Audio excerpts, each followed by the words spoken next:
This is an excerpt from a webinar hosted on May 20th. For the full version, please visit timharridge.com. I'm going to focus my remarks on analyzing the economy as it relates to investing in residential real estate. Back in 2008, when we had the financial catastrophe, at that point, people were talking about buying gold. And I started cracking jokes about it, that if you're even thinking about buying gold, I would recommend you take cocaine, because at least you'll feel good before it kills you. And everybody in the room laughed that day except the dean of the business school. Deans just don't have sense of humor. They never have. And he found it kind of embarrassing, but all of his big donors told him he thought it was really funny. And I was his fair-haired boy for 5 years after that event happened. But the reason I told people that was, number one, we're not going to have runaway inflation.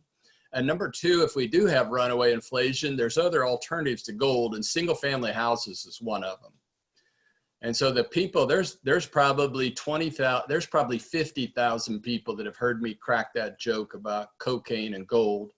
And they won't remember the back half of why I said that.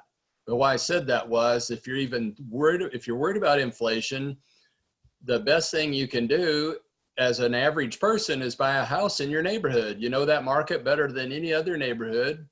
And it is a hedge against inflation. And the reason for that is because the lease is only a year. So maybe you're leasing a house for $1,100 a month, and you have some kind of inflation event.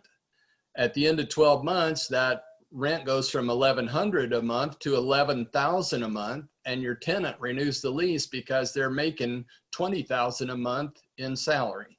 That's what an inflation event is all about. Nothing magic to it whatsoever. So that's why I've been super bullish about investing in single family homes for the last decade, since 2008, actually. To hear the rest of this webinar, please visit timharridge.com.